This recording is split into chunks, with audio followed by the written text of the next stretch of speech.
Representatives. I, Representative Turley, stand before you today to inform you all as to the numerous and widespread benefits of HB 101 drug crime reform.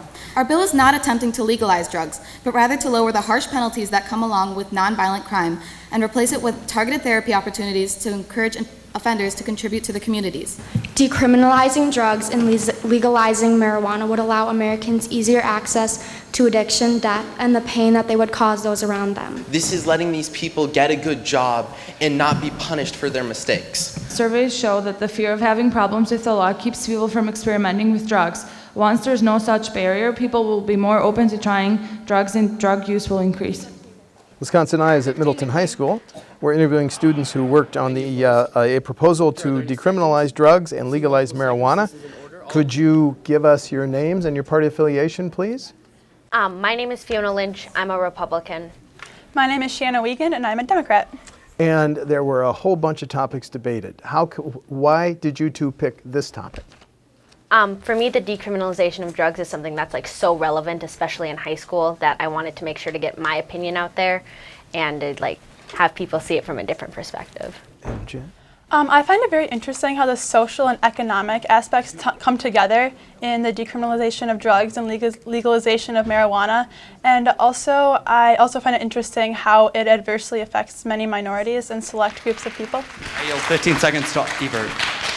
As with all things prison, drug bar has not been colorblind. White women use drugs at a slightly higher rate than black women, yet black women are 3 times more likely to be incarcerated for drug offenses. And how did you research your topic? Do you want to go first, Jen? Sure, mostly just on the internet, just finding a lot of facts about how it affects certain groups of people and also how it's improved the economies of states and countries that have legalized drugs. Okay. Well, instead of looking at more of the economic effects and the different groups that are affected by it, I looked at more of the effects of it and how it could affect the economy in a different perspective, especially in the equivalent of drinking and driving, being high and driving. That's something that really worries me. Why would we intentionally pass a bill that will lead to increased rates of driving under the influence and in turn death? By making marijuana legal and decriminalizing drugs, it gives the impression that they are not harmful. They couldn't be if the government okayed it. The reckless use of mind-altering substances can only have negative consequences. Maybe I should have asked this earlier. Your position, were you for or against? I'm against the legalization of marijuana and decriminalization of drugs. And Shanna, you were for? Yes, I am for both of those. Okay. And biggest thing that you found in your research that surprised you? I think it's Fiona's turn.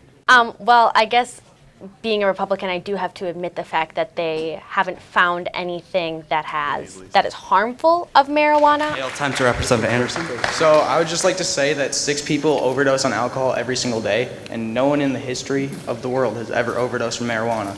So, however, I feel like they didn't include the deaths of being high and driving in those numbers, so I would really be interested to see what kind of numbers those would bring up then. And the thing that most surprised you in your research? Well, going into this bill, I had an idea of how this affected different racial groups, but I found one statistic. I think it was, although 12% of our population is African American, 62% of them make up those incarcerated for drugs. Also, because of racial disparities in the arrests, people of African American descent are up to 8 times more likely to be arrested for the same crime.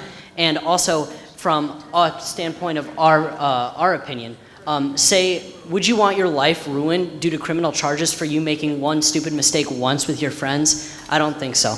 Please vote support. Well, let's have a point-counterpoint here. Give us your best argument. You gave it once during the actual sessions, but best argument. Go for it, Shanna.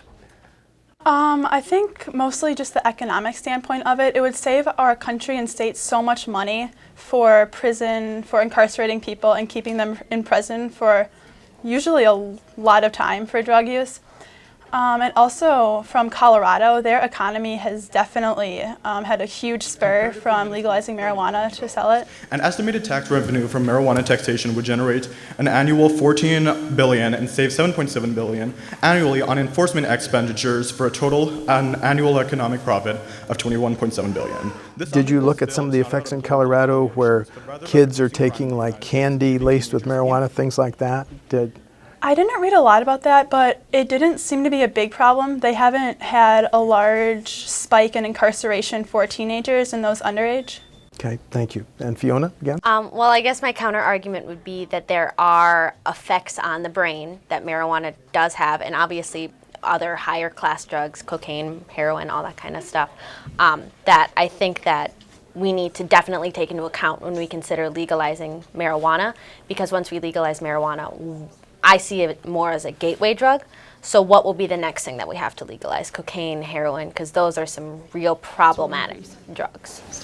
15 to King. Despite being extremely liberal, I cannot support the legalization of marijuana. After we legalize marijuana, what are we going to have to legalize next? Cocaine, meth, or heroin? Thanks.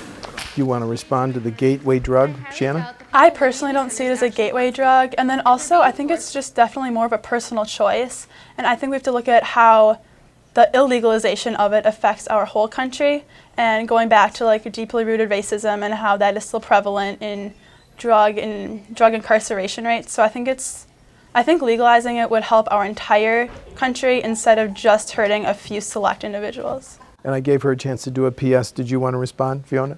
Well, I think that taking drugs and putting it like in the same category as like racism, I feel like that's a little tricky of a situation. Obviously, I understand that there is a giant gap between different races and drugs and all that kind of stuff, but I feel like there is just a little, we don't look at it all the way through. Like, you gotta do a little bit more research in terms of why are those numbers that way. Democrats of Committee P, how do you vote? 9 in favor, 4 in opposition. Republicans of Committee P, how do you vote? 1 in favor, 4 in opposition. With a vote of 148 in support and 129 in opposition, this bill passes. If I have my numbers right, it passed, 148 to 129. Why do you think it passed? 20 vote difference, 19. I wasn't surprised that it passed, definitely just because like we're a younger generation and we're, I guess, more open to drug use in our progressing society. So I wasn't surprised. I wasn't necessarily surprised that it passed. I expected it to pass by a much bigger gap. Okay. So the fact that it was only 20 votes off really, really surprised me. But I mean, to a point that makes me happy, obviously being in opposition, that there is, kids are still against using drugs. All those in favor? All those opposed? This has been overruled by the chair. This motion carries. So what we're gonna do, decorum representatives. Let's talk about legislative semester. What did you learn from it? Is it a good thing, positive thing? Did it make you more or less interested in how laws are made? For me, my parents have always kind of pushed, make sure to be involved in the government, make sure to know what's going on. Don't just go and vote just cause. And this class has really opened my eyes up to what actually happens and how bills actually come about. So for me, it was a fascinating and fantastic experience. Thank you. Shannon? For me, it definitely strengthened my political views. Going into this, my parents are slightly conservative, so I've had a few political clashes with them. But just hearing opposing arguments and a few arguments that I've thought to be slightly ignorant or uneducated, it definitely made me a lot more opinionated on select issues for me. Can you foresee either of you ever running for office, Shannon? No, I definitely have very strong political beliefs, but I don't like the whole campaigning thing, so no. I'm curious, quick follow-up. What about campaigning don't you like?